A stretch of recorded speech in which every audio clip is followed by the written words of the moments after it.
They said I'd never be enough. But they had no idea what I was building in silence. My name is Clara Reynolds, 30, a software designer in Seattle, Washington. By day, I code in a glass-walled office overlooking the sound, but when the screens go dark, memories of my childhood still echo.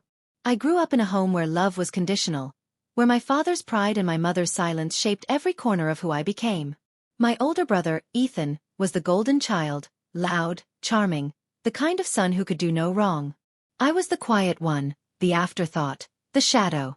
Every success of his was a family celebration. Every success of mine, a whisper. But what they didn't see was the fire growing inside me, the one that would one day burn brighter than their doubt ever could. Growing up, I learned that silence could be both a shield and a prison. At 16, while my brother Ethan basked in the glow of football trophies and dinner table praise, I hid behind the hum of an old computer in our basement. My father, Daniel Reynolds, a proud contractor who believed real work came from calloused hands, never understood why I spent hours typing instead of doing something useful. "Coding won't build you a future, Clara," he'd say, shaking his head, his tone half disappointment, half disbelief. My mother, Ruth, would nod quietly, never looking up from her knitting. Her silence said it all, she agreed. So I built my future in secret. Every night after homework, I'd sneak downstairs with a cup of cold coffee and open my laptop, a hand-me-down from Ethan after he cracked the screen. It didn't matter. That broken screen was my window to freedom. I taught myself to code from online forums and grainy YouTube videos, crafting tiny programs that helped me escape the noise of our house. When Ethan's friends laughed about my nerdy hobbies, I smiled and said nothing. They could keep their spotlight. I was building something brighter. By the time I graduated high school, I'd already created a small app that helped students track homework deadlines. It wasn't fancy, but it worked. It earned me a local tech award and a small scholarship to the University of Washington. I still remember that night vividly. The mayor handing me a certificate under the auditorium lights. I looked out into the audience, searching for my parents' faces. They weren't there. Ethan had a championship game. They'd gone to cheer him on instead. I told myself it didn't matter. But the truth? It did. At college, I found my place in the glow of computer labs and midnight hackathons. While others partied, I coded. My world was lines of logic, endless caffeine, and the quiet satisfaction of making something work.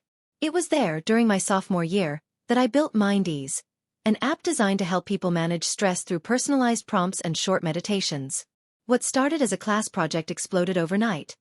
Downloaded thousands of times after a local journalist featured it as the app built by a college kid who cares. Investors reached out. My inbox flooded. My professors encouraged me to take it further. I did. By 24, I'd founded Clara Tech, my own startup in Seattle, built around MindEase. Within 2 years, the app was acquired by a major wellness company for $6.3 million. I thought that would be the moment, the one where my family would finally see me.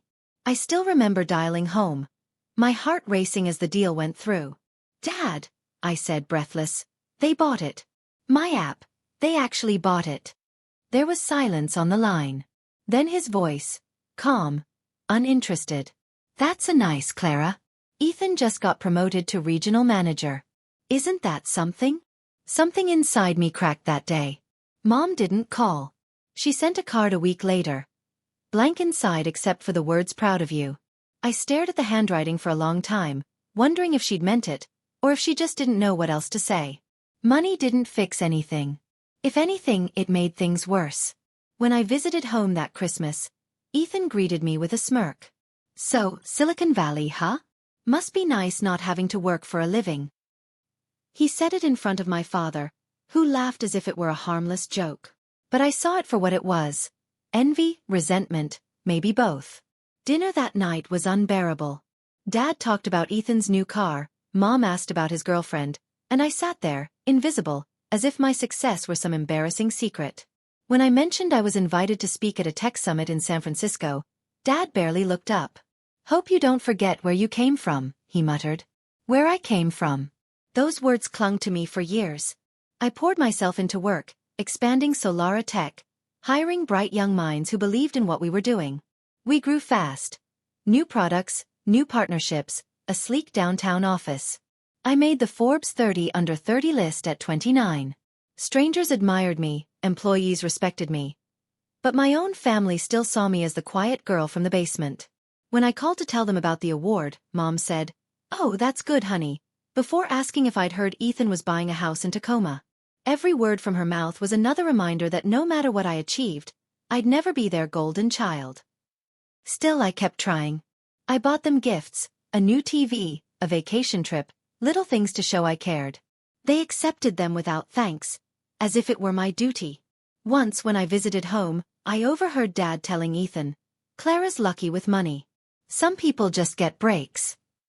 Lucky. He didn't see the sleepless nights, the failures, the heartbreak. He saw only the outcome, not the climb. By 30, I'd built more than wealth. I'd built resilience. Yet every milestone felt hollow because it didn't come with their pride. I told myself I didn't need it, but the truth was, every success was still an attempt to fill the silence they left behind. I remember one night vividly. I was in my Seattle apartment, city lights flickering outside, when I saw a photo online. Ethan and my parents at a family dinner. My seat at the table empty, as if I'd never existed. The caption read, "Proud of our boy." That was the night I stopped pretending. If my family couldn't see my worth, maybe it was time they saw my strength instead.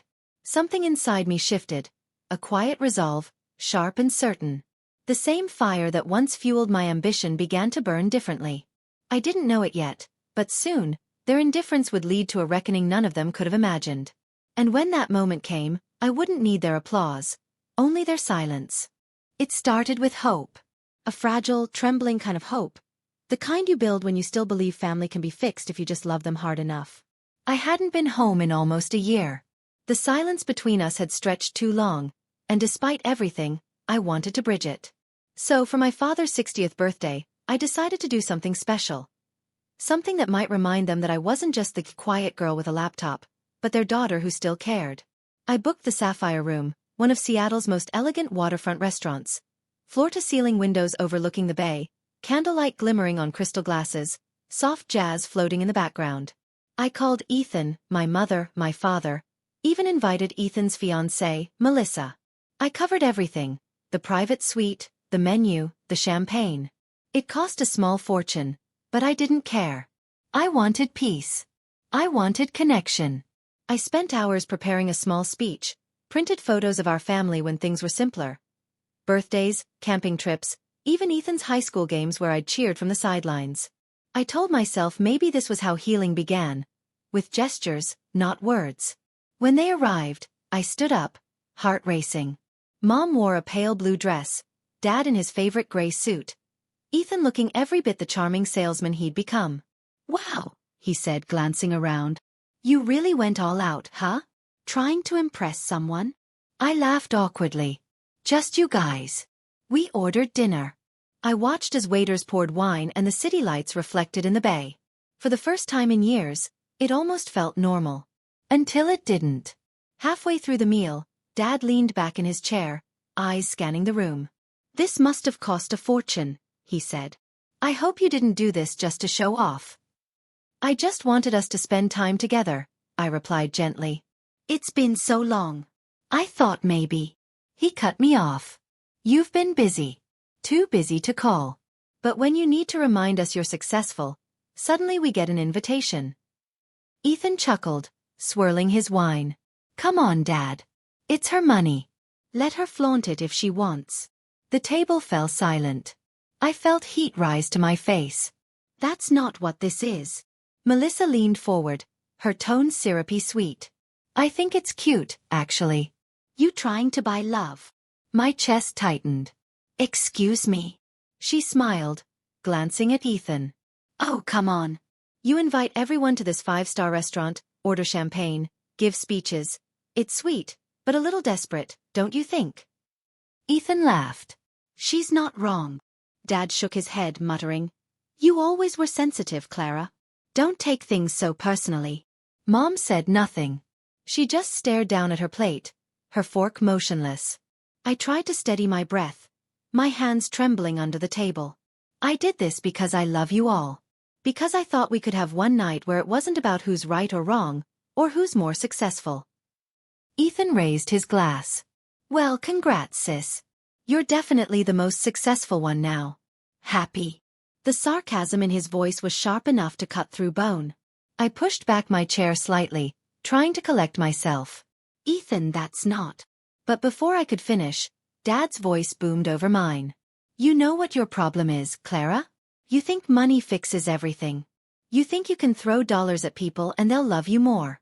But family doesn't work that way. I stared at him, disbelief flooding me. I never said it did. I just wanted. You wanted attention, he snapped. You always did. You couldn't stand that your brother was the star, so you ran off, made your little app, and now you think that makes you better than us. Tears burned behind my eyes, but I refused to let them fall. I glanced at my mother, silently begging her to speak, to stop this, to say anything. She didn't. Something in me broke. I stood up slowly, my voice barely steady. You know, I used to think I was the problem. That if I just tried harder, if I just achieved enough, you'd see me. But I get it now. You never wanted to see me. Ethan smirked. Oh, don't start the drama, Clara. You always. I turned to him sharply. Do you have any idea what it's like to grow up being invisible? To watch Mom and Dad beam at you for breathing, while I had to earn every ounce of acknowledgement. He laughed. Actually laughed. You're unbelievable. That was it. The sound of his laughter, careless, cruel, snapped the last thread holding me together.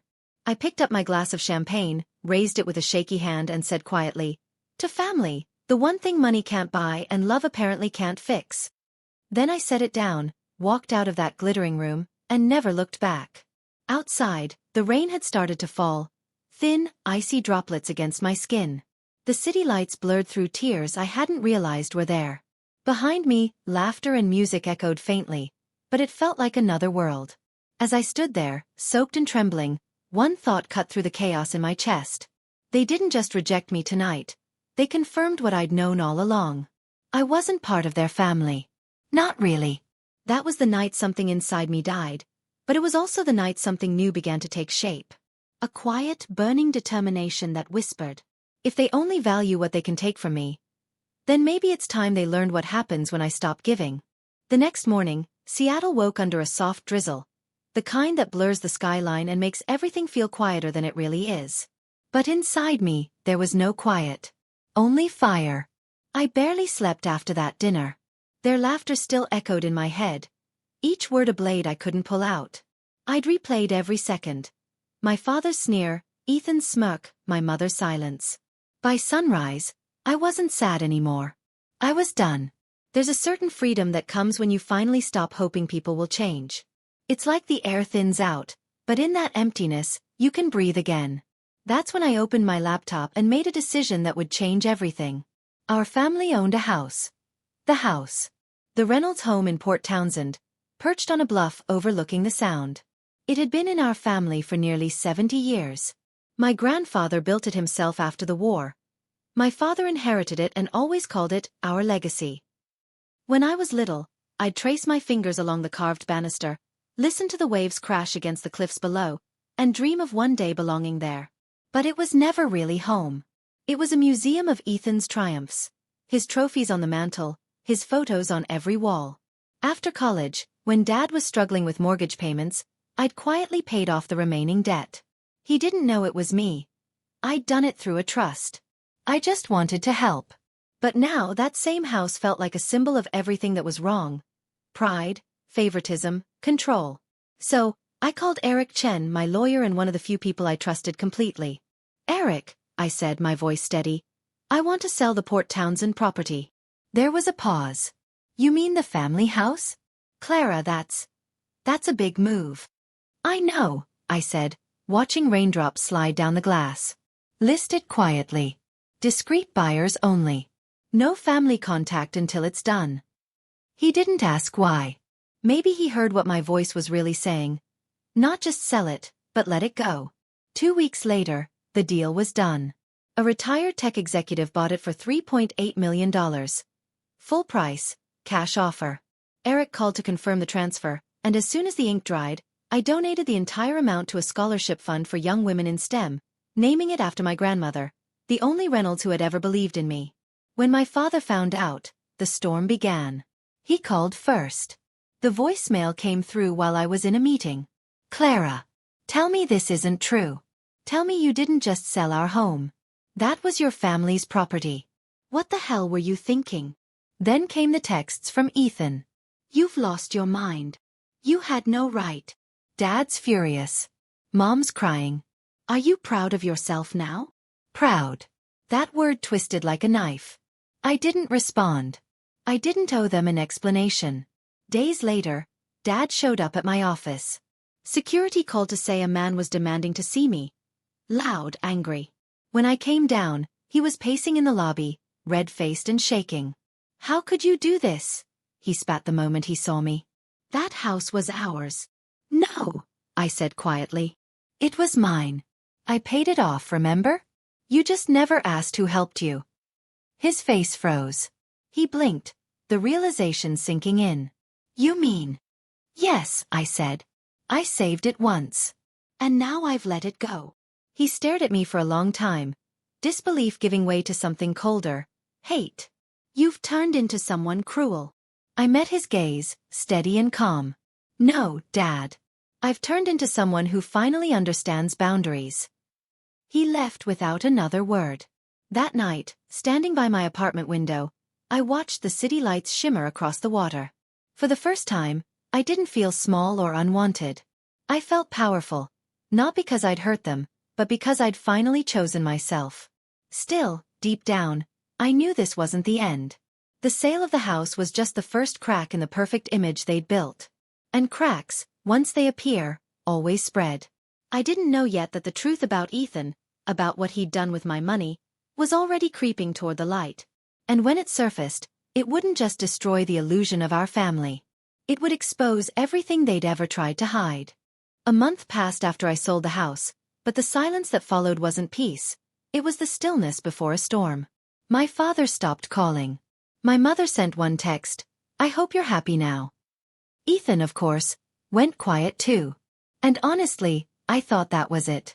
Maybe they'd finally accepted that I wasn't the daughter or sister they could control anymore. I could have lived with that. But fate has a strange way of circling back, especially when there are lies buried under the surface. It started with an email from Eric, my lawyer. Clara, I was reviewing your trust accounts for tax season and noticed some unusual withdrawals last year. Were you aware of these transfers? I frowned. I hadn't touched those accounts in months. They held the family investment funds I'd created years ago, meant for emergencies or home maintenance. Send me the details, I replied. When the spreadsheet arrived, my chest tightened. 5 withdrawals. All within 3 months. Each labeled, Family Development Fund. Totaling $520,000. My signature was on them. Except, I never signed those documents.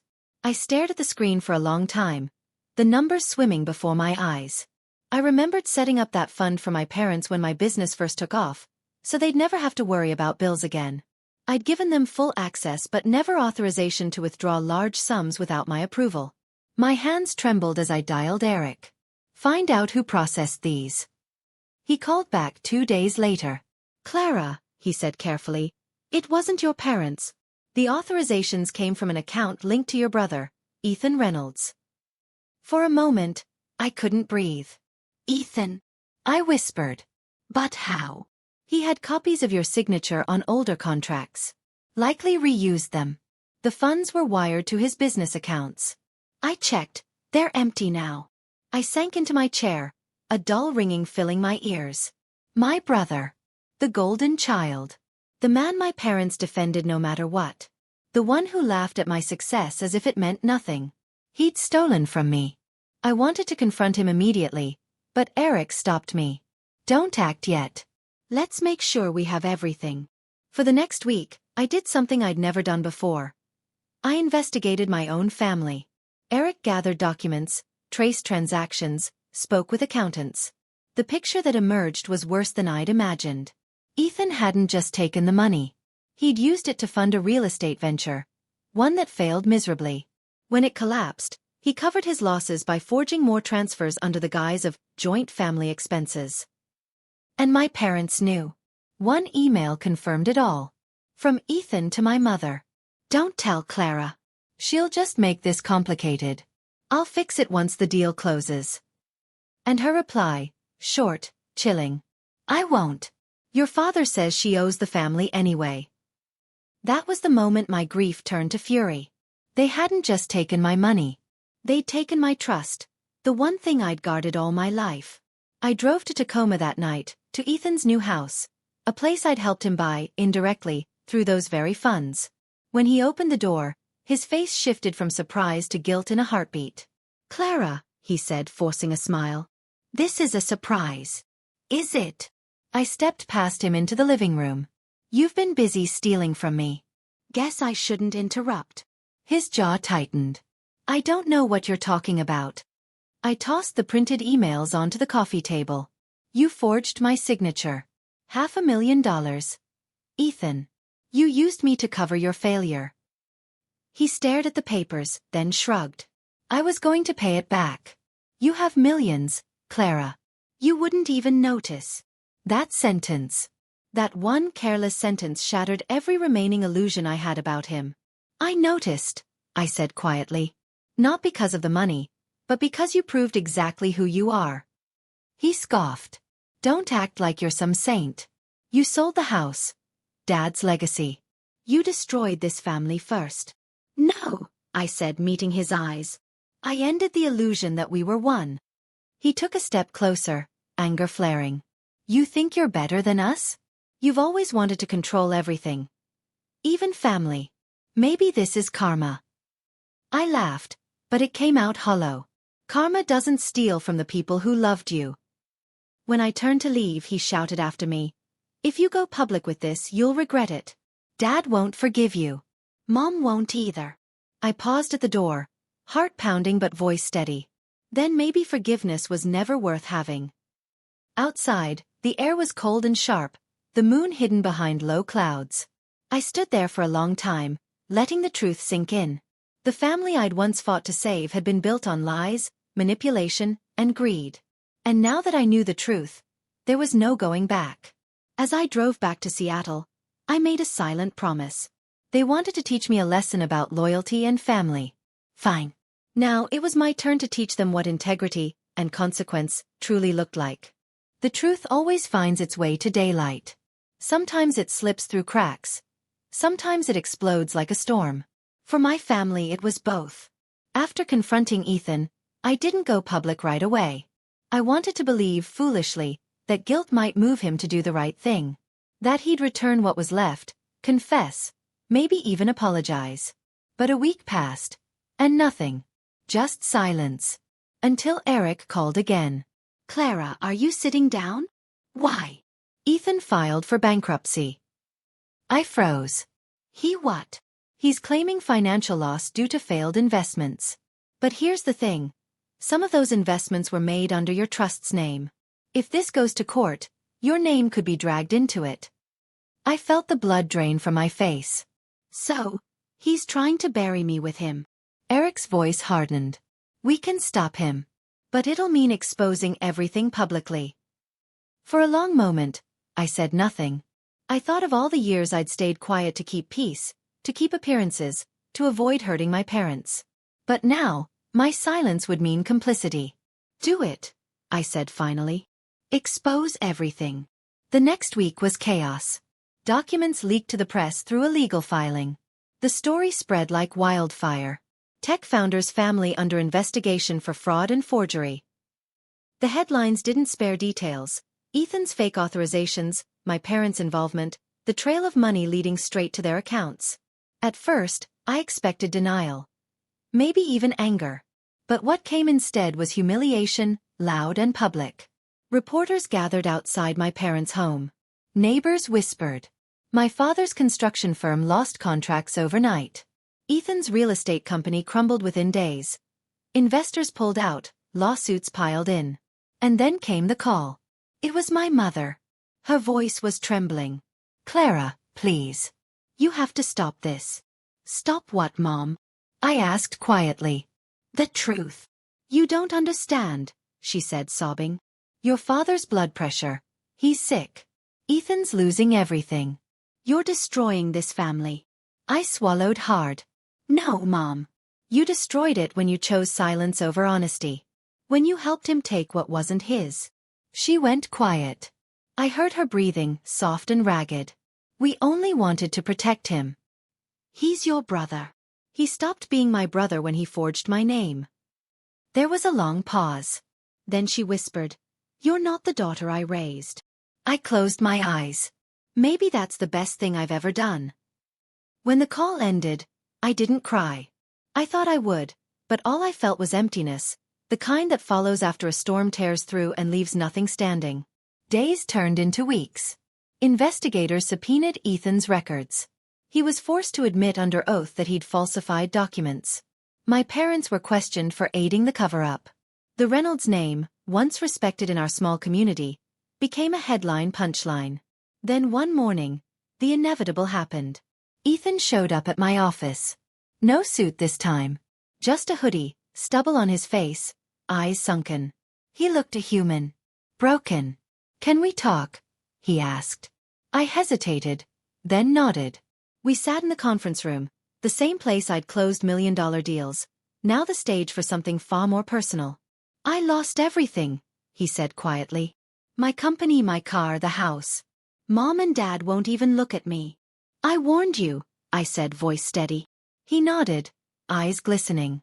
"Yeah, you did." Then after a long pause, he whispered, "I didn't mean to hurt you." I laughed softly, not out of cruelty, but disbelief. "Ethan, you didn't just hurt me. You used me. You turned my trust into your safety net. And the worst part? You thought I wouldn't notice." He looked down, shame washing over his face. "I thought, maybe you'd forgive me. Like you always do. Not this time." For a while, neither of us spoke. The only sound was the rain tapping against the windows, that same Seattle rain that had witnessed every turning point of my life. Finally, he stood, defeated. "So that's it." I met his gaze. "That's it." He left without another word. And though part of me mourned the brother I once loved, another part felt an unfamiliar calm, the kind that comes when you stop carrying someone else's sins. The fallout was brutal. My father's company declared insolvency. My mother withdrew from everyone, refusing to leave the house. Ethan moved out of state, trying to escape the shame. And me? I faced the media storm with silence. I didn't defend myself, didn't explain. The truth was already loud enough.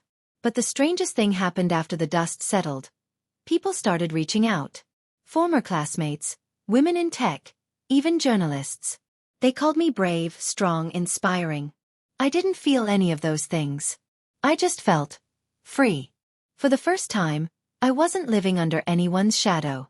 The family name was in ruins, but my integrity was intact. One evening, as the sun sank over Puget Sound, Eric joined me on the rooftop terrace of my office. He handed me a small envelope. "What's this?" I asked. "Court closure," he said with a smile. "It's over." Inside was a single sheet, the official notice that cleared me of all liability. The last chain undone. I looked out at the water, orange and gold under the fading sky. "It's strange," I said. "You spend years trying to build a family, and in the end, the only thing you save is yourself."